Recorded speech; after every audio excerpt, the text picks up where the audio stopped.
चलिए आज हम लोग जानेंगे फ्रिज के इलेक्ट्रिक भागों की चेकिंग। मतलब जो फ्रिज के जितने भी इलेक्ट्रिक भाग होते हैं, यानी फ्रिज में जो इलेक्ट्रिकल सिस्टम होता है जिसमें वायरिंग किया जाता है, जिसको कार्य करने के लिए न्यूट्रल फेस यानी पावर की आवश्यकता पड़ती है, उसके जो इलेक्ट्रिक भाग होते हैं, कोई भी पार्ट अगर खराब है तो हम उसको कैसे चेक कर सकते हैं कि ये खराब है, रिले खराब है, कंप्रेसर खराब है, ओएलपी खराब है, थर्मोस्टेट खराब है, या खराब है या सही है, या खराब है तो कितना परसेंट लगभग खराब है, कैसे सही हो सकता है, यानी कि हम उसके डिटेल उसका समझेंगे। यहां पर देखिए हमने ऐसे 6 पॉइंट को हेडिंग डाला है जिसमें लिखा है सबसे पहले कंप्रेसर की चेकिंग, उसके बाद थर्मोस्टेट को हम चेक करना सीखेंगे, कैसे हम उसको चेकिंग कर सकते हैं खराब है कि नहीं या सही है, और डोर स्विच को कैसे चेक करेंगे, ओएलपी को कैसे चेक करेंगे, करंट रिले को कैसे चेक करेंगे और बल्ब को कैसे चेक करेंगे। ये चेकिंग है। चेकिंग मतलब देखिए यहां पार्टों के बारे में हमने इलेक्ट्रिक सिस्टम को पहले समझ चुका है कि जो इलेक्ट्रिकल सिस्टम होते हैं वो कौन सा पार्ट क्या कार्य करता है, कहां पे लगा होता है, लेकिन यहां पे हम इलेक्ट्रिक भागों की चेकिंग समझेंगे। अब चेकिंग का मतलब ये हुआ कि वो खराब है कि सही है, कैसे हमें पता चले। कोई मिस्त्री बोल दिया कि हमारी कंप्रेसर खराब है, हम कैसे मान ले कि खराब है, उसकी चेकिंग को हम डिटेल में समझेंगे। तो देखिए सबसे पहले हमारे यहां पे जो चेकिंग है ना, वो 6 इलेक्ट्रिक पार्ट है। ये फ्रिज के इलेक्ट्रिकल सिस्टम के अंतर्गत आने वाले भाग है, यानी फ्रिज के जिन जिन भागों में इलेक्ट्रिक सप्लाई दिया जाता है, मतलब जिसमें वायरिंग किया जाता है, उसे हम इलेक्ट्रिकल सिस्टम कहते हैं। और इसके अंतर्गत आने वाले जो फ्रिज में सिंगल डोर में है, मुख्य रूप से 6 भाग है, यानी 6 पार्ट है। इन 6 को हम पूरा डिटेल में समझेंगे। सबसे पहला भाग हमारा है कंप्रेसर। कंप्रेसर एक बहुत ही महत्वपूर्ण मोटर होता है। कंप्रेसर के खराब होने पे रिपेयर नहीं होता है। कंप्रेसर में कनेक्शन उल्टा कर देंगे तो कंप्रेसर जल सकता है, जलने के चांस ज्यादा होते हैं। कंप्रेसर के साथ हमें ज्यादा सावधानी बरतने की जरूरत है, और कंप्रेसर खराब होता है तो उसे बदलना पड़ता है, और कंप्रेसर बदला जाता है तो फिर से गैस भरना पड़ता है। अगर कंप्रेसर किसी का खराब हो गया तो उसको, जैसे कस्टमर को मिनिमम 3500 से 4500 5000 रुपए तक का खर्चा आ जाता है। तो कंप्रेसर सबसे महत्वपूर्ण चीज है। अभी देखिए कंप्रेसर क्या है। कंप्रेसर की चेकिंग, यानी कंप्रेसर को हम कैसे चेक कर सकते हैं कि खराब है कि नहीं। तो कंप्रेसर में सबसे पहले जानते हैं ये कंप्रेसर है क्या। कंप्रेसर एक प्रकार का मोटर है। ये हो गया कंप्रेसर। कंप्रेसर एक प्रकार का मोटर है। इसमें 3 पिनें होती हैं, जिसमें से एक होता है कॉमन, दूसरा होता है रनिंग और तीसरा स्टार्टिंग। कॉमन, रनिंग और स्टार्टिंग। और देखेंगे कंप्रेसर में यहाँ पे जो लाइनें निकली होती हैं वो 3 लाइनें निकली होती है। कंप्रेसर में 3 लाइनें निकली होती हैं, जिसमें एक लाइन का नाम होता है सक्शन लाइन, दूसरी का नाम होता है डिस्चार्ज लाइन, और तीसरी का नाम होता है charging line. Suction line, discharge line और चार्जिंग लाइन, ये 3 लाइनें हैं। ये सक्शन लाइन हो गया, मतलब जहां से हवा को ये खींचता है।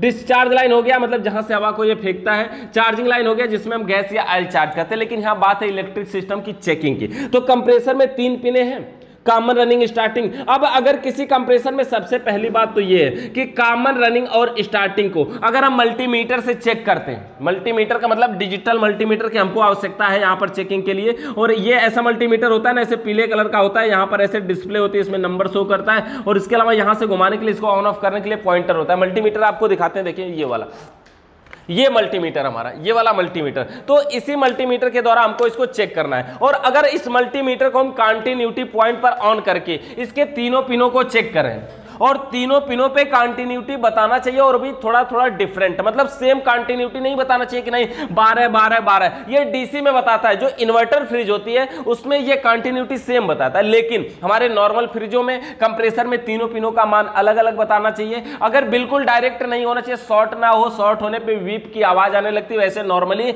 ये बताता है नंबर, और तीनों पे डिफरेंट अलग अलग। किसी भी एक पॉइंट पे नंबर नहीं बता रहा है या कंटिन्यूटी नहीं बता रहा है तो हम मान लेंगे कि ये मोटर खराब है, मोटर जल चुका है, अंदर से बिल्कुल खराब है, इसको सीधा बदलना पड़ेगा। अगर कंटिन्यूटी जैसे यहां चेक करें, यहां कहीं से कहीं चेक कर रहे हैं, कंटिन्यूटी किसी एक पर नहीं बता रहा है, बाकी 2 पे बता भी रहा है, तो कोई फर्क नहीं, उसको बदलना ही पड़ेगा, वही हमारे पास ऑप्शन होता है। अब बात रही, इसके अंदर 3 पिनें होती हैं, कॉमन, रनिंग और स्टार्टिंग। कौन कॉमन है, कौन रनिंग है, कौन स्टार्टिंग, ये पता नहीं होता, और फ्रिज के कंप्रेसर पे लिखा भी नहीं होता है कि इसमें कौन कॉमन है, कौन रनिंग है, कौन स्टार्टिंग है। तो ये हमको जानना जरूरी है। और ऐसा हम नहीं कह सकते कि नहीं ये ऊपर वाला कॉमन है, दाहिने बाएं रनिंग है, ऐसा कुछ नहीं है। कोई भी पिन कहीं भी हो सकती है। कॉमन, रनिंग या स्टार्टिंग का कोई स्पेशल जगह नहीं कि नहीं ये वही होगी, वो कहीं भी हो सकती है। तो कहीं इधर उधर भी हो सकती है। तो देखिए कुछ कंप्रेसरों में ऐसे पिन कॉमन, रनिंग, स्टार्टिंग जो होती है ना, ये एक पिन ऊपर होती है, 2 पिन नीचे होती है, कुछ कंप्रेसर में ऐसे एक पिन नीचे और 2 पिन ऊपर होती है, ऐसे कुछ में दाहिने बाएं भी कॉमन रनिंग स्टार्टिंग हो जाते हैं, इधर उधर कहीं भी हो सकते हैं। तो सबसे पहले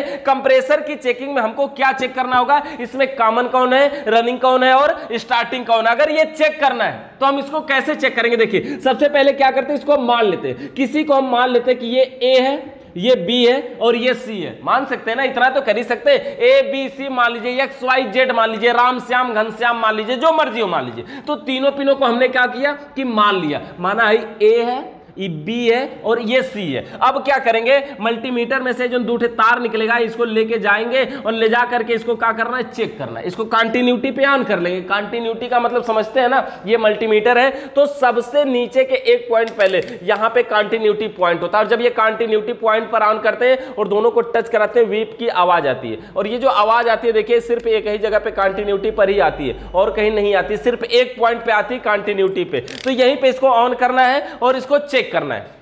अब देखिए चेक कैसे करेंगे, सबसे पहले ये मल्टीमीटर के एक तार को लेके जाएंगे और किसी एक पर रख देंगे, किसी पे रख सकते हैं ना, ना बी पे रखें तो बी पे ही रखना, पहले ए पे नहीं रख सकते, ऐसी कोई बात नहीं, जहां मर्जी वो रख दीजिए। तो पहले किसी एक पर रख दिया, अब उसके बाद ये दूसरा वाला तार को ले जाके दूसरे पे रख देते हैं। अब हमने चेक किया बी प्लस सी, देखिए यहां पे एक चीज और बता दें, बी प्लस सी बोले या सी प्लस बी बोले कोई बात नहीं, बात एक क्या है ना, यहां बी से सी को चेक कर रहे हैं या सी से बी को चेक कर रहे हैं, कोई से भी, ये काला लाल से कोई मतलब नहीं, किसी को किसी पे लगाइए। तो B प्लस सी मान लीजिए हमने यहां पे चेक किया, हमने यहां पे क्या चेक किया, B प्लस सी, B प्लस सी को चेक किया। अब डिस्प्ले में कुछ नंबर दिखाएगा, अच्छा मान लीजिए कि 18 आ रहा है, कुछ भी हो सकता है, मान लीजिए कि यहां पे 18 आ गया, तो हमको इतना तो पता चला ना कि B और C का मान कितना आ गया, 18। कंफर्म है यहां तक बात समझ में आ रही है ना। ये कंप्रेसर है, 3 पिने हैं, कॉमन रनिंग स्टार्टिंग, लेकिन इसमें पता नहीं है तो हम चेक कर रहे हैं कैसे। सबसे पहले ए बी सी मान लिए तीनों को, और उसके बाद मल्टीमीटर को कंटिन्यूटी पर ऑन करके दोनों तारों से तीनों को बारी बारी से चेक करने जा रहे हैं। तो हम यहाँ पे 2 पिनों पे रख दिए और हमने जब बी और सी पे रखा तो देखा कि अच्छा इसमें 18 आ रहा है। अब हम क्या करें, इसको सी से उठा लेते हैं और उठा करके इसको ए पर रख लेते हैं, यानी बी और ए चेक कर रहे हैं। हम क्या कर रहे हैं, बी प्लस ए, और बी प्लस ए ही हुआ ना, सी से हमने हटा दिया, तो बी प्लस ए चेक कर रहे हैं। मान लीजिए यहां पे आ गया कितना, 20, मान लीजिए यहां पे कितना आ गया,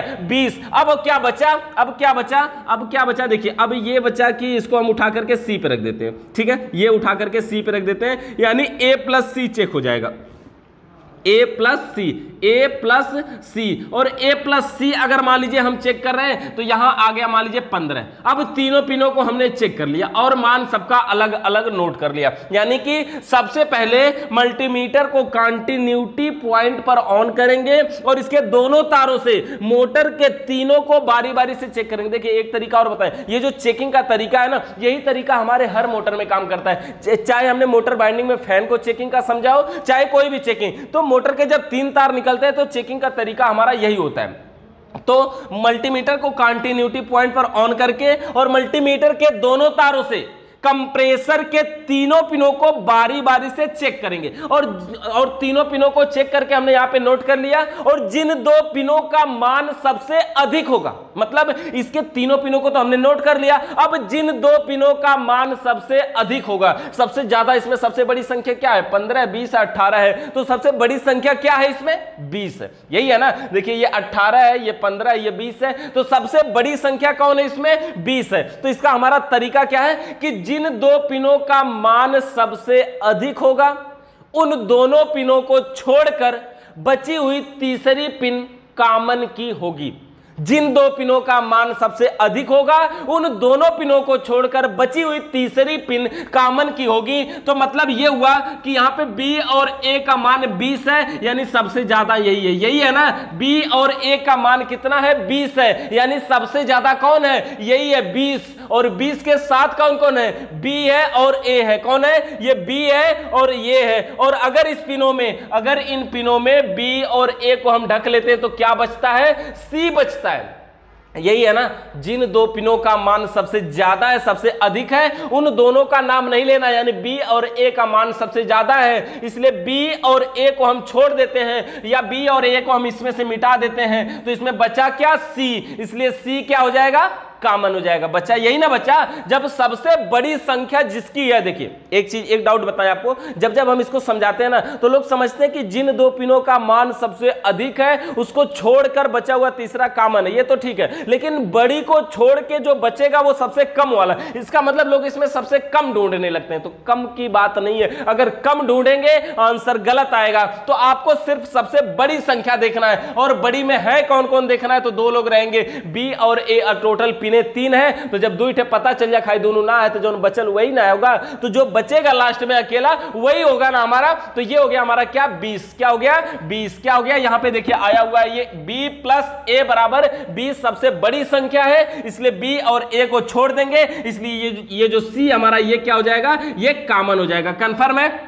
अच्छा यहां पर देखिए a था, यहां पे b था, इसको हम नोट कर लेते हैं। अब जब हमें कॉमन कंफर्म हो जाए, कंफर्म हो गया कॉमन, देखिए कॉमन को और कंफर्म करने के लिए जैसे देखिए x प्लस वाई और x प्लस जेड, जैसे मान लीजिए कि ये कोई दूसरा कंप्रेसर है और इसमें 3 पिने हैं, x है, y है, z है, तीनों को हम जब चेक कर रहे थे, x प्लस y को हमने चेक किया, मान लीजिए 15 आ गया, x प्लस z को हमने चेक किया, मान लीजिए 20 आ गया, और ये y प्लस z को हमने चेक किया, मान लीजिए 25 आ गया। तीनों को हमने बारी बारी से चेक कर लिया।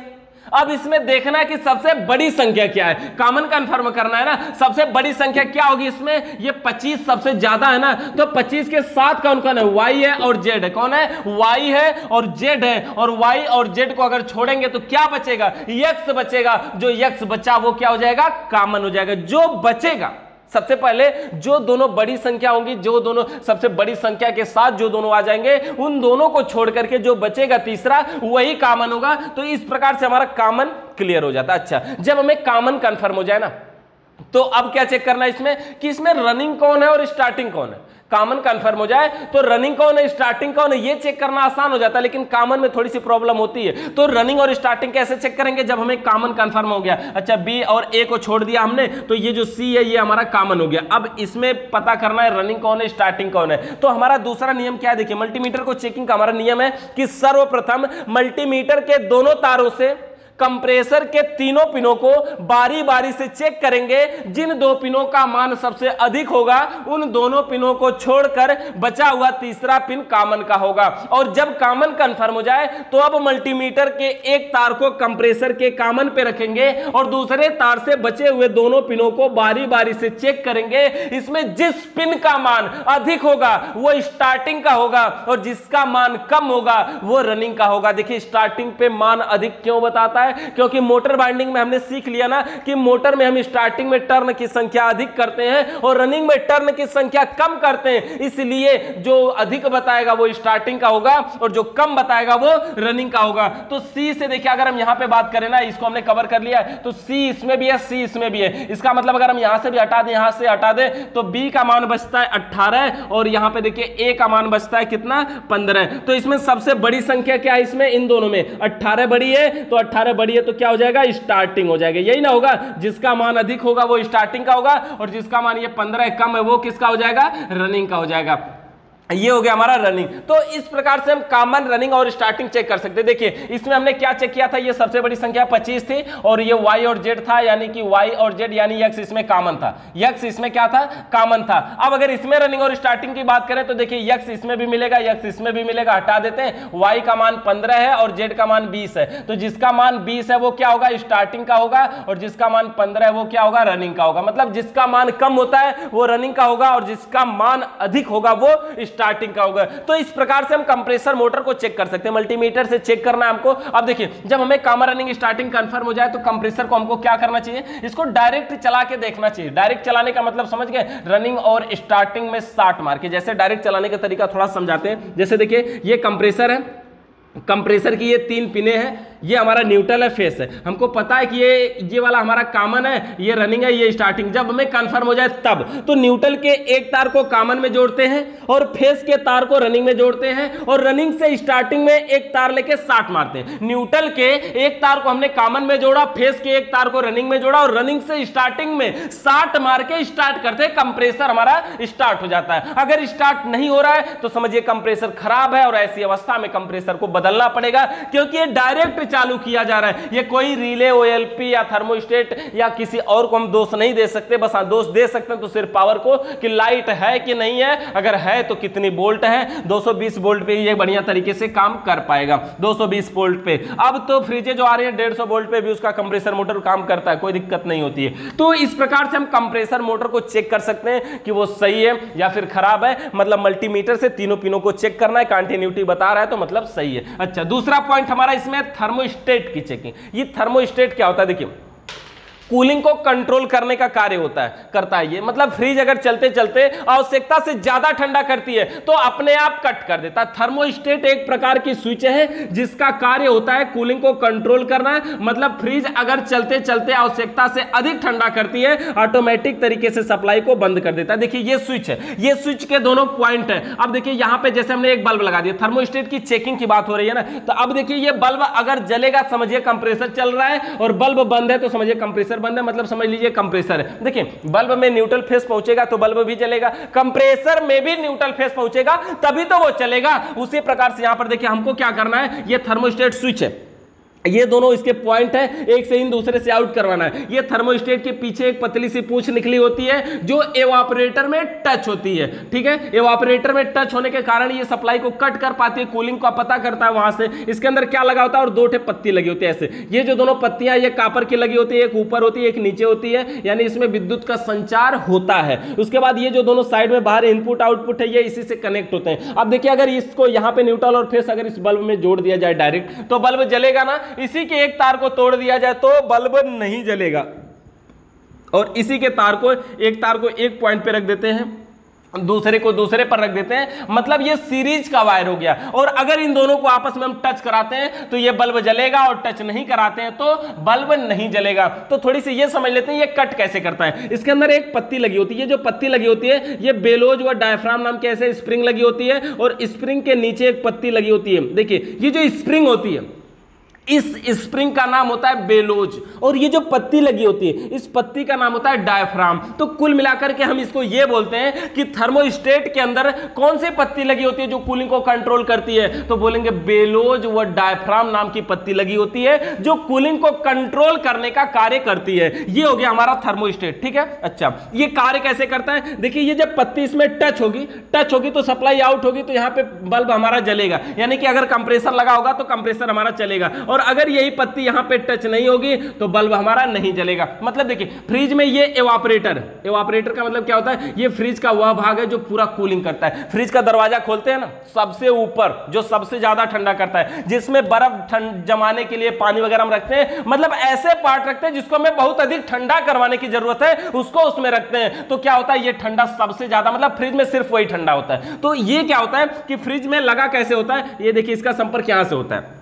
अब देखिए जब फ्रिज का एवापोरेटर ठंडा होता है तो ये थर्मोस्टेट की पूंछ है, ये एवापोरेटर में टच होती है, मतलब सटी होती है। सटी होने के कारण एवापोरेटर ठंडा होगा तो थर्मोस्टेट की पूंछ ठंडी होगी, और ये पूंछ ठंडी होगी। इसके अंदर एक गैस होती है जिसका नाम होता है SO2 यानी सल्फर डाइऑक्साइड। वो गैस ठंडी होती है, और वो गैस ठंडी होती है तो उसका प्रभाव अंदर से इन स्प्रिंग पर पड़ता है, और जब स्प्रिंग पर प्रभाव पड़ता है तो ये स्प्रिंग सिकुड़ने लगती है। ऐसे जब स्प्रिंग सिकुड़ती है ना, ये पॉइंट ऊपर उठ जाता है, यहां से सप्लाई छोड़ देता है, जिससे लाइट एक पॉइंट से दूसरे पॉइंट पे नहीं जाती है, और हमारा ये बल्ब ऑन नहीं रहा, मतलब बंद हो जाता है, ये कंप्रेसर मोटर हमारा बंद हो जाता है। देखिए थर्मोस्टेट के खराब होने पर क्या क्या प्रॉब्लम हो सकती है। देखिए फ्रिज बिल्कुल भी नहीं चल रही, उसमें भी थर्मोस्टेट खराब हो सकता है, क्योंकि सप्लाई आउट नहीं करेगा तो कंप्रेसर नहीं चलेगा। दूसरी बात कि फ्रिज अगर बहुत अधिक ठंडा कर रही है, उसमें भी थर्मोस्टेट का ही दोष है कि अगर फ्रिज चल रही है बहुत ज्यादा ठंडा कर रही है, यार कंट्रोल ही नहीं हो रहा, तो कौन नहीं कर रहा है, थर्मोस्टेट खराब है। अच्छा एक बात और, थर्मोस्टेट नया लगा दिया हम फिर भी कंट्रोल नहीं कर रहा, इसका क्या मतलब हुआ,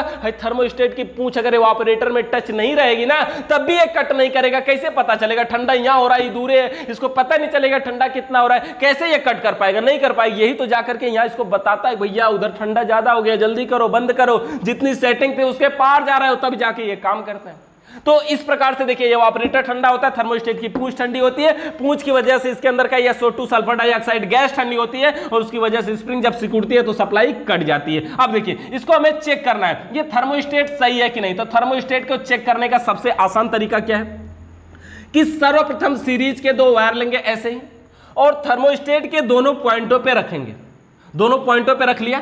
थर्मोस्टेट स्विच, यहां पे इसमें स्विच भी होती है, रोटरी स्विच घुमाने वाली। थर्मोस्टेट स्विच को ऑन करेंगे, ऑन करने पर यह बल्ब जलना चाहिए और ऑफ करने पर यह बल्ब बंद होना चाहिए। मतलब कि सप्लाई एक पॉइंट से दूसरे पॉइंट पे आउट करना चाहिए, और अगर यह आउट कर रहा है तो इसका मतलब है कि थर्मोस्टेट हमारा 50% सही है। देखिए 50%, 100 नहीं, 50% सही है। इससे हमें क्या पता चल रहा है? इससे तो यह पता चल रहा है, अच्छा सप्लाई को आउट तो कर रहा है, मतलब यहां से सप्लाई आगे जा रही है, लेकिन यह कूलिंग अधिक होने पर कट करेगा कि नहीं करेगा वो चेक करने की बात है। तो वो दूसरा हमारा, इसमें दो चेकिंग हम मान लिया, अलग अलग भागों में बांट दिए, इलेक्ट्रिकल चेकिंग और मैकेनिकल चेकिंग। इलेक्ट्रिकल चेकिंग में हम ये चेक कर लेते हैं कि इसके सप्लाई से एक पॉइंट से दूसरे पे लाइट जा रही कि नहीं जा रही है, और उसका तरीका यही है, सीरीज के दोनों तारों पे रखिए, सप्लाई यहां से इसको ऑन करिए, सीरीज का बल्ब अगर जल रहा है तो इसका मतलब है कि 50% सही है। अब क्या करेंगे? अब थर्मोस्टेट की पूंछ को, ये जो थर्मोस्टेट की पूंछ है ना, ये कोई एक बर्तन लेंगे और उसमें रख देंगे बर्फ के टुकड़े। क्या रखेंगे? बर्फ के टुकड़े। और थर्मोस्टेट की पूंछ को उसी बर्फ के टुकड़ों में डुबो देंगे। बर्फ के टुकड़े, बर्फ, ठंडा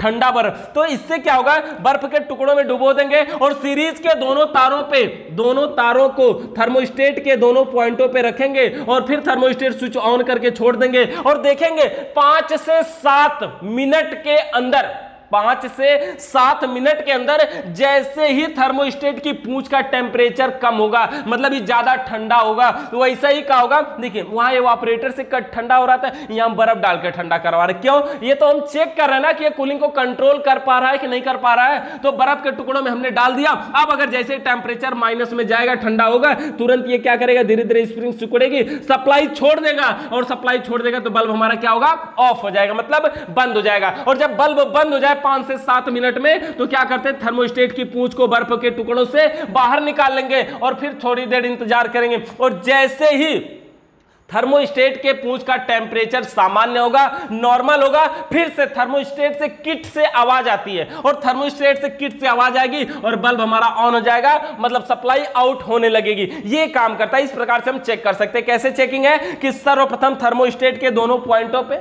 सीरीज के दोनों तारों को रखेंगे और थर्मोस्टेट को ऑन करेंगे। इस अवस्था में सीरीज का बल्ब जलना चाहिए। अगर बल्ब जल रहा है तो थर्मोस्टेट 50% सही माना जाएगा। और अगर थर्मोस्टेट, अब क्या करेंगे? थर्मोस्टेट की पूंछ को बर्फ के टुकड़ों में डाल देते हैं, सीरीज के दोनों तारों को वैसे ही रहने देते हैं। इस अवस्था में सीरीज का बल्ब शुरू में 5-7 मिनट के लिए जलता है। थोड़ी देर बाद जैसे ही टेम्परेचर माइनस में जाता है, थर्मोस्टेट की पूंछ कूलिंग होती है, उसकी वजह से इसके अंदर की पत्ती टच होती है, जो हट जाती है, और हट जाती है तो सप्लाई कट जाती है।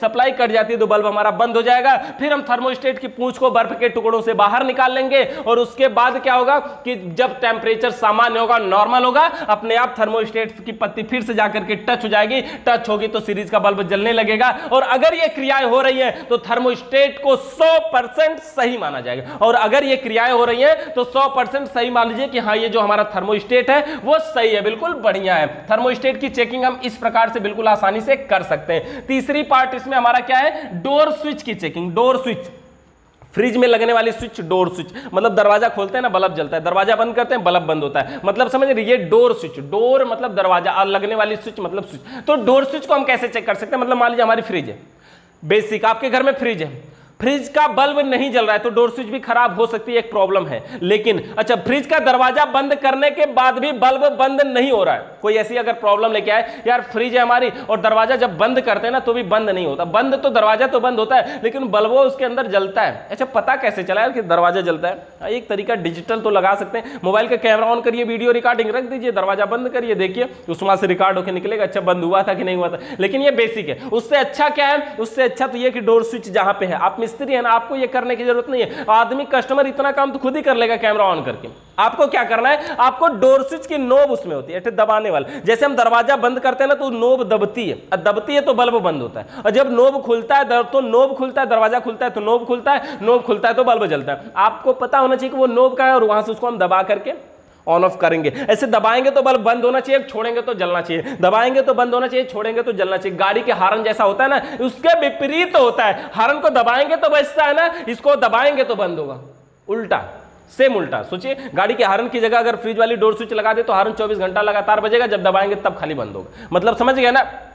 तो ये क्या हमारी है डोर स्विच, और डोर स्विच का मतलब फ्रिज में लगने वाली स्विच डोर स्विच होती है जो फ्रिज के अंदर लगे बल्ब को ऑन ऑफ करती है, और इसका कार्य क्या होता है 2 पॉइंट। अच्छा, डोर स्विच को चेकिंग का तरीका देखिए बिल्कुल आसानी से अगर हम बता दें, ये एक बल्ब लेना है सीरीज का बल्ब लेना है, और सीरीज के एक तार को देखिए हमने यहाँ पे, चलिए यहाँ पे ऐसे बना देते हैं, ये ऐसे बना देते हैं, थोड़ी सी डोर स्विच को समझ भी लेते हैं। देखिए डोर स्विच में ऐसे पीछे स्प्रिंग लगी होती है, जो पॉइंट देख रहे हैं ये नोब है, ये नोब जिसको हम हाथ के अंगूठे से दबा सकते हैं या जो दरवाजा बंद करने से दबता है। यहाँ पे होता क्या है, इसके पीछे ऐसे एक पत्ती लगी होती है, जो पत्ती होती है कापर की होती है, इसमें विद्युत का संचार होता है, मतलब लाइट एक पॉइंट से दूसरे पॉइंट पे जाती है। ये पत्ती थोड़ी सी ऐसी इतनी बड़ी कर दी। अब पीछे लगी होती है स्प्रिंग, इसको जब दबाएंगे थाई वाली पत्तियां लेके पीछे जाती है, और लेके जाती है तो ये सप्लाई यहां से छोड़ देता है, सप्लाई यहां से छोड़ता है, तो ये एक को एक पे रख दीजिए, दूसरे को दूसरे पे रखिए। इस अवस्था में क्या लगता है बल्ब जलेगा? नहीं जलेगा ना, क्योंकि आइए इधर छोड़ा है। और जब हम डोर स्विच के नोब को छोड़ देते हैं, इसको बाहर निकलने देते हैं, हाथ को हटा लेते हैं, तो ये पत्ती फिर से जाएगी आगे। कैसे, क्यों आगे जाएगी? कहे पिछवा स्प्रिंग लगा ना, इसको ढकेलेगा,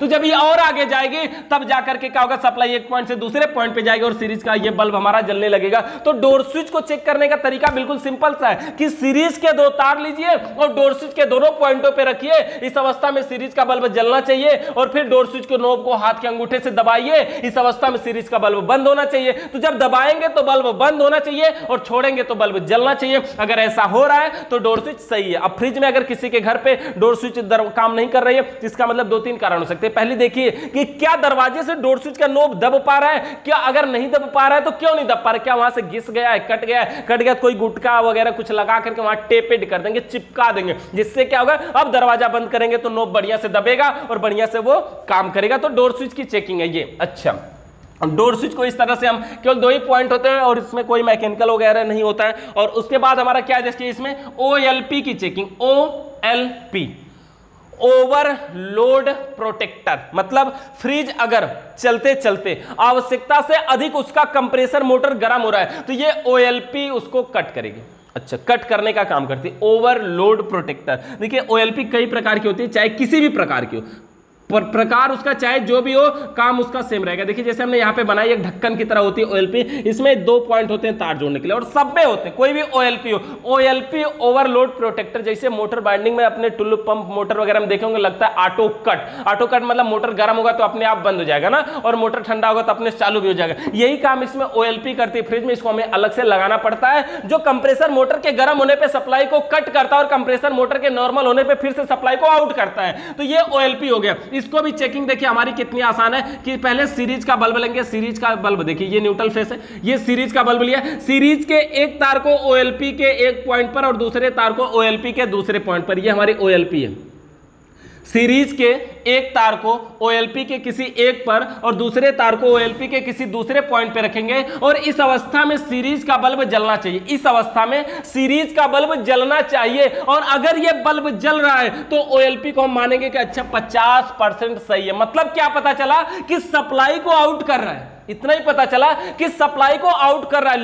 लेकिन क्या ये हीटिंग होने पे कंट्रोल कर पाएगा, वो जानने के लिए इसका हमारा तरीका चेंज। यहां पे हमने 50% इसको सही कर दिया कि अगर सीरीज के दोनों तारों को OLP के दोनों पॉइंटों पे रख दिया जाए, इस अवस्था में अगर सीरीज का बल्ब जल रहा है तो मतलब OLP को हम 50% सही मानेंगे। अब OLP को क्या करेंगे, मोमबत्ती या किसी अन्य माध्यम से, कोई मोमबत्ती वगैरह लेंगे या किसी अन्य माध्यम से इसको क्या करेंगे, गर्म करेंगे। OLP को मोमबत्ती या किसी अन्य माध्यम से गर्म करेंगे नीचे से, मतलब समझ रहे हैं। अब जो कंप्रेसर गर्म होने पे ये गर्म होता है ना, हम इसको क्या गर्म कर रहे हैं, अपने से माचिस से गरमाइए, चाहे जैसे मन करे गरमाइए, OLP को गर्म करेंगे। और जब हम OLP को गर्म करते हैं ना मात्र 2 से 3 सेकंड के अंदर, इतना जल्दी ये गर्म होता है। जब इसको अरे पूरा आग लगा के हम गर्म कर रहे हैं ना, वहां तो कंप्रेसर हीट होता है तब जाके ये हीट होता है। OLP को हम गर्म करेंगे और जब हम OLP को गर्म करेंगे तो क्या होगा, ये ऑटोमेटिक 2, 3, 4 सेकंड के अंदर, 4 से 6 सेकंड के अंदर OLP से किट से आवाज आती है। मतलब जैसे लगता है कोई पत्ती टच थी अब वो हट गई, OLP से किट की आवाज आएगी और ये जो बल्ब है वो बंद हो जाएगा, मतलब सप्लाई आउट होना बंद हो जाएगी।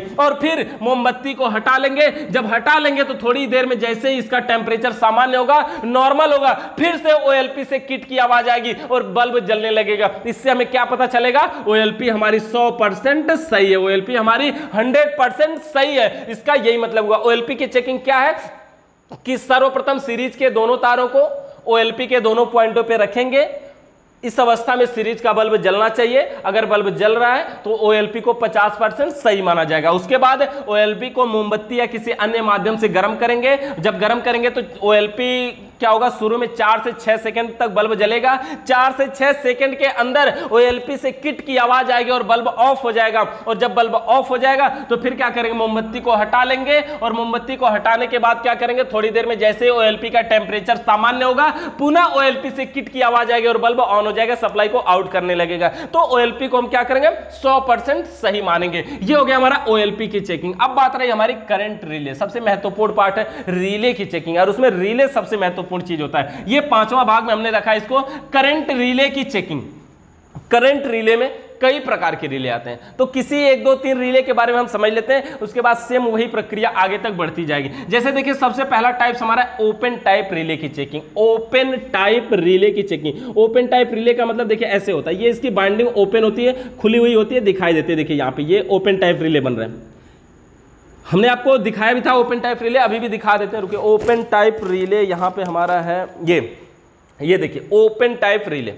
ये ओपन टाइप रिले मतलब इसकी जो बाइंडिंग है ना, ये तार लपेटा गया देख रहे हैं, ये बाहर से दिखाई दे रहा है, इसी के लिए हम इसको बोलते हैं ओपन टाइप रिले। और इसमें देखिए ये पोल पॉइंट है जिसमें हम सप्लाई तार जोड़ते हैं और इसमें ये 2 छिद्र बना हुआ है जो रनिंग और स्टार्टिंग पे जाता है। देखिए ऐसे हमने इसको बना दिया, समझिए। ये जो बाइंडिंग का सिरा नीचे है ना, ये इसका सीधा पोजीशन है, ऐसे मत समझिएगा कि ना ऐसे लगता होगा, नहीं नहीं, इसका जो बाइंडिंग का पॉइंट है वो नीचे लगता है ऐसे, इसका यही सीधा पोजीशन है। OLP को ये हमारा रिले है और रिले में 2 छिद्र बने हुए हैं, देखिए ये हमारे दोनों छिद्र हैं जिसमें हम रनिंग और स्टार्टिंग की सप्लाई देंगे। और इसके अलावा इसमें क्या होता है, इसमें एक पोल पॉइंट होता है। पोल पॉइंट मतलब जिसमें हम सप्लाई को इन कराते हैं और इसमें एक पत्ती लगी होती है, जैसे ये है रनिंग और इधर है स्टार्टिंग। इधर हमने लिख दिया रनिंग और स्टार्टिंग, यानी है जो दोनों छिद्र है, एक रनिंग और एक स्टार्टिंग का। इसके अंदर एक पत्ती लगी होती है जिस पत्ती का नाम होता है प्लंजर। क्या नाम होता है, प्लंजर नाम की पत्ती लगी होती है ना, सुना यार एकदम प्लंजर है, मतलब प्लंजर नाम की पत्ती लगी होती है। और ये देखिए इसका पोल पॉइंट है, यहाँ पे इसकी ये बाइंडिंग की हुई है, बाइंडिंग का संपर्क पत्ती से होता है। अब क्या होगा इसमें, देखिए इसको हमें चेक करना है। ये कार्य क्या करती है, कंप्रेसर को आप जानते हैं कि रनिंग से स्टार्टिंग में हम स्टार्ट मारते हैं तभी स्टार्ट होता है। अभी हमने कंप्रेसर की चेकिंग में कंप्रेसर को डायरेक्ट चालू करने का तरीका बताया ना, वो जो हम 60 रनिंग से स्टार्टिंग में मार रहे थे ना, वही काम ये खुद करता है। कैसे करेगा, अब देखिए इसमें फेस की सप्लाई को यहां इन करवाते हैं, फेस की सप्लाई को एक पॉइंट में हम दिए और दूसरा रनिंग और स्टार्टिंग में ये चला जाता है कंप्रेसर में। अब जैसे ही सप्लाई देंगे, हाई मोटर की बाइंडिंग की हुई है ना, है देख रहे तार लपेटा गया बाइंडिंग है, तो क्या होता है जैसे सप्लाई देंगे इसके साथ बाइंडिंग के साथ कुछ मैग्नेट बनता है। और जब मैग्नेट बनता है ना, है जो प्लंजर नाम की पत्ती है, ये क्या करती है, जाके रनिंग से स्टार्टिंग में 60 मारती है, 60 मार के तुरंत वापस चली जाती है। बहुत चालाक है, तुरंत जाएगी 60 मारेगी और चली आएगी, क्योंकि ये बाइंडिंग ऐसी होती है ना कि जाएगी वहां उसके पास जाएगी। जैसे मान लीजिए यहाँ पे मैग्नेट के कारण पत्ती तुरंत उछड़ेगी, वहां जाएगा, वहां पहले 60 हो जाएगा, तुरंत भागेगा, अरे वहां तो ज्यादा खतरा है, मतलब तुरंत आ जाएगी नीचे। तो मतलब रनिंग से स्टार्टिंग में 60 मारने का काम करती कौन, प्लंजर नाम की पत्ती। ये रिले हमारा। अच्छा, इसकी चेकिंग की बात है, इसको हम कैसे चेक करेंगे, जैसे देखिए इसके लिए पहले सीरीज का बल्ब लीजिए। ये हमारा न्यूट्रल फेस है। सीरीज के एक तार को रिले के पोल पॉइंट पे रखेंगे, सीरीज के एक तार को रिले के पोल पॉइंट पे रखेंगे और दूसरे तार से रिले में बने दोनों छिद्रों को बारी बारी से चेक करेंगे। सीरीज के एक तार को रिले के पोल पॉइंट पे रखेंगे और दूसरे तार से रिले में बने दोनों छिद्रों को बारी बारी से चेक करेंगे। और इस अवस्था में देखेंगे ना कि सीरीज का बल्ब आपको क्या लगता है कितने पॉइंटों में जलना चाहिए, सिर्फ एक में जलेगा, सिर्फ एक में जलेगा। और जिसमें जलेगा वह रिले का कौन सा पॉइंट होगा, रनिंग पॉइंट होगा। यह भी कंफर्म हो जाएगा कि जिसमें जलेगा वो रिले का रनिंग पॉइंट होगा। स्टार्टिंग में क्यों नहीं जलेगा, क्योंकि जब इसमें पावर आती है ना, जब इसमें कंप्रेसर को चलाने के लिए सप्लाई दिया जाता है ना, तभी पत्तियां जाके 60 मारती है, तब जाके कंप्रेसर मोटर चालू होता है। यहां पे बल्ब लगा है ना, ये सिर्फ एक ही में जलेगा, दूसरे में नहीं जलेगा, एक में जलेगा। जिसमें जलेगा वो रिले का रनिंग पॉइंट होगा। अगर इतना भी बता रहे तो समझिए रिले जो नहीं 50% सही है। मतलब क्या है, रनिंग पे तो सप्लाई दे ही रहा है ना, स्टार्टिंग में 60 मार रहा है कि नहीं मार रहा है, वो चेक करने के लिए हम क्या करेंगे, अब रिले को पलट देंगे। पलटने का मतलब समझ पा रहे हैं, उल्टा कर देंगे। उल्टा करने का मतलब जो ऊपर था उसे हम नीचे कर देंगे और जो नीचे था उसको हम ऊपर कर देंगे। अब देखिए इसको हमने इस प्रकार से बना दिया है, देख रहे हैं रिले अब की बार हमने ऐसे नीचे करके चेक कर रहे थे, अब हम इसको पलट देंगे। जब हम इसको पलट देते हैं तो क्या होता है ना, ये रनिंग है, ये स्टार्टिंग है, ठीक है। अब देखिए इसका ये पोल पॉइंट है जिसमें हम सप्लाई निकली हुई थी और यहाँ पे इसकी बाइंडिंग है, इसका संपर्क रनिंग से है और रनिंग से स्टार्टिंग में ये जो पत्ती है प्लंजर वाली, ये पत्ती लगी हुई है। अब अगर सीरीज से हम इसको चेक करें तो क्या होगा, देखिए ये यहां पे हम न्यूट्रल फेस लिखते हैं, यहां न्यूट्रल फेस, एक को एक में दे दिया, एक ये दोनों तार सीरीज के बन गए। सीरीज के एक तार को रिले के पोल पॉइंट पर रख लिया, दूसरे तार से क्या करेंगे, दोनों छिद्रों में बारी बारी से चेक करेंगे। ये जो दोनों छिद्र हैं, दोनों छिद्रों में बारी बारी से चेक करेंगे और इस अवस्था में देखेंगे कि सीरीज का बल्ब दोनों छिद्रों में जलेगा। अभी दोनों में क्यों जलता है, भाई देख रहे हैं ना, ये प्लंजर नाम की पत्तियां जब ऐसे थी तो नीचे लटकी थी, तो नीचे कोई रोकने वाला नहीं, नीचे लटक जाती है। लेकिन यहां पे अगर उल्टा करने के बाद लटकेगी तो ऊपर से पिनिया जो बनी है ऊपर जाने नहीं देगी, मतलब पलटने के बाद इसके नीचे ही आने नहीं देगी, तो इसी पे आके बैठ जाती है, मतलब दोनों पे सप्लाई टच हो जाती है। तो हम मान लेते कि अच्छा ही पलटने के बाद टच हो रही है, मतलब सप्लाई दूसरे पे भी दे रही है, इसका मतलब ये शार्ट मार रही है, यानी कंप्रेसर मोटर हमारा चलना चाहिए, यानी इस ओएलपी का कोई, ये रिले का हमारा कोई दोष नहीं है, ये सही है। ये हमारी चेकिंग है। मतलब सबसे पहले क्या हमने चेक किया ओपन टाइप रिले को, कि सर्वप्रथम ओपन टाइप रिले को सीधे पोजीशन पे रखेंगे, सीरीज के एक तार को पोल पॉइंट पे रखेंगे, दूसरे तार से दोनों छिद्रों को बारी बारी से चेक करेंगे। इस अवस्था में सीरीज का बल्ब किसी एक में जलेगा और जिसमें जलेगा वो रिले का रनिंग पॉइंट होगा। अब रिले को पलट देंगे और सीरीज के एक तार को रिले के पोल पॉइंट पे रखेंगे, दूसरे तार से दोनों छिद्रों को बारी बारी से चेक करेंगे। इस अवस्था में सीरीज का बल्ब दोनों छिद्रों में जलना चाहिए और अगर दोनों छिद्रों में जल रहा है तो रिले को 100% सही माना जाएगा। ये हमारा रिले की चेकिंग। अच्छा, ये ओपन टाइप रिले की चेकिंग। ओपन टाइप के बाद अभी हमारा अगला रिले कौन सा है, बॉक्स टाइप रिले की चेकिंग। यानी ये रिले ऐसा भी आता है जो बॉक्स के आकार का होता है, जानते हैं बॉक्स टाइप रिले की चेकिंग। ये देखने में ही बॉक्स के आकार का, ये वाला रिले देख रहे हैं, ये बॉक्स टाइप रिले। इसमें तार जोड़ने के लिए 2 पॉइंट होते हैं, L1 और L2, और आगे जो छिद्र होते हैं इसमें 3 होते हैं, कॉमन, रनिंग और स्टार्टिंग। इसकी भी चेकिंग हम कैसे कर सकते हैं वो समझते हैं। देखिए, ये देखने में बॉक्स के आकार का हो गया, ऐसे ये बॉक्स टाइप रिले, ये देखने में बॉक्स के आकार का हो गया। देखिए, और इसमें क्या होता है, ऐसे देखिए यहां पे तार जोड़ने के लिए 2 पॉइंट होते हैं, एक हमने इधर बना दिया, एक यहां पे बना दिया, ठीक है। एक पे लिखा होता है इसमें L1 और दूसरे पे लिखा होता है L2, एक पे लिखा होता है L1 और दूसरे पे लिखा होता है L2, ठीक है, L1 और L2। चलिए हम यहां लिख देते हैं L1 और यहां लिख देते हैं L2, इसमें होता है। और इसमें 3 पिने हुई होती है, 3 छिद्र बने होते हैं, मतलब जो कॉमन, रनिंग और स्टार्टिंग का होता है। और हाई देख रहे हैं, रिले का कनेक्शन बड़ा आसान होता है। इसमें 2 जब पीछे पिन बन गई तो एक में न्यूट्रल, एक में फेस देते हैं, आई 3 जो है सीधा सीधा कंप्रेसर में खोज देते हैं, बस कंप्रेसर चालू हो जाता है। मतलब इसको कंप्रेसर में खोज दीजिए, यहाँ न्यूट्रल फेस दे दीजिए, चालू कर देगा ये। लेकिन इसमें होता क्या है वो समझते हैं, ये खराब है या सही है, कैसे हम चेक करेंगे। देखिए, ये जो 3 पिने होती है ना, L2 का संपर्क कॉमन से होता है, बस इतना पहले याद रखिए, L2 का संपर्क कॉमन से होता है, L1 का संपर्क रनिंग से होता है। मतलब भाई अगर इसको यहां टच कर, अच्छा एक बात और, यहां पे बॉक्स टाइप रिले के साथ हमें OLP का प्रयोग अलग से नहीं करना पड़ता है, मतलब इसके अंदर OLP लगी हुई है, ऐसा समझ सकते हैं। तो ये OLP से होते हुए सप्लाई यहां आ जाती है, मतलब ये L2 का संपर्क कॉमन से हो गया। अच्छा, L1 का संपर्क डायरेक्ट रनिंग से होता है, और रनिंग से स्टार्टिंग में जैसे हमारे ओपन टाइप रिले में प्लंजर नाम की पत्ती शार्ट मारती है ना, उसी प्रकार से इसमें भी प्लंजर नाम की पत्ती वही शार्ट मारती, कहां, रनिंग से स्टार्टिंग में ही शार्ट मारेगी ना। अब अगर इस रिले के बारे में आप इतना समझ गए कि कौन सी पत्ती किसमें टच होती है, इसकी चेकिंग बिल्कुल आसान हो जाएगी। देखिए कैसे, सर्वप्रथम क्या करेंगे, अपना एक सीरीज का बल्ब लेंगे, सीरीज का, ये न्यूट्रल फेस है, ये सीरीज का तार हो गया। सीरीज के एक तार को रिले के L2 पॉइंट पर रखेंगे। मान लीजिए सबसे पहले चेक करने जा रहे हैं, रिले को सीधे पोजीशन पे सबसे पहले बात हो तो रखना है, सीधे का मतलब कॉमन वाला ऊपर करके, ठीक है।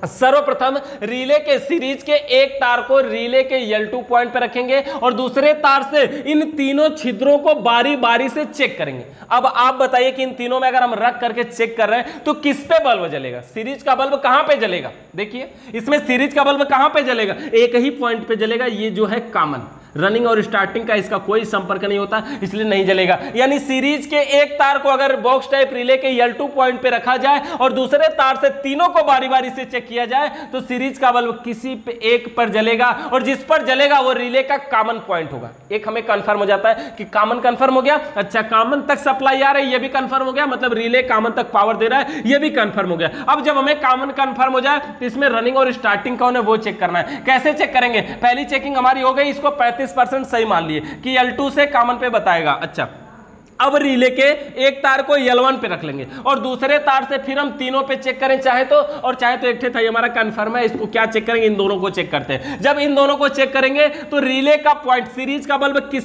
पे जलेगा आपके हिसाब से। देखिए सिर्फ एक पर जलेगा और जिस पे जलेगा वो रिले का रनिंग पॉइंट होगा। कंफर्म है ना, रिले का रनिंग पॉइंट पे, क्योंकि L1 का संपर्क रनिंग से डायरेक्ट होता है, इसलिए रनिंग पे जलेगा और स्टार्टिंग पे नहीं जलेगा, एक पर जलेगा, जिस पे जलेगा वो रिले का रनिंग पॉइंट होगा। अगर ये भी बता रहे तो 35% 30% और मान लीजिए 70% लगभग सही हो गया। इतना हमें क्या क्या पता चला कि L2 का संपर्क कॉमन से है और पावर आ रही है, L1 का संपर्क रनिंग से है और पावर आ रही है। अब बात यह, इस 60 मार रहा है कि नहीं मार रहा है, रनिंग से स्टार्टिंग में 60 मार रहा है कि नहीं मार रहा है, इसको चेक करने के लिए क्या करेंगे, रिले को पलट देंगे। वही काम जैसे ओपन टाइप रिले के साथ हमने किया था ना, अभी देखते हैं आप यहाँ पे रिले को पलट देंगे। जैसे देखिए ये हमारा ऐसे है ना बॉक्स के आकार का, अब ये दोनों ऊपर चले जाएंगे, ये नीचे आ जाएगा, यही ना होगा। और यहाँ पे मान लीजिए ये हमारा L1 पॉइंट है, अब ये रनिंग था और ये स्टार्टिंग, यहीं पे प्लंजर नाम की पत्ती क्या होगी, ये इसमें टच हो जाएगी, कहें कि ऊपर से आके टच हो गए। अब सीरीज के एक तार को L1 पर रखिए, दूसरे से दोनों पे चेक करिए, तो सीरीज का बल्ब दोनों पे जलना चाहिए। अगर दोनों पे जल रहा है तो रिले को हम क्या करेंगे, 100% सही मानेंगे। यानी सबसे पहले रिले को हम सीधे पोजीशन पे ऐसे करके चेक करेंगे, बाद में हम इसको कैसे ऐसे पलट देंगे, पलट करके भी चेक कर लेंगे।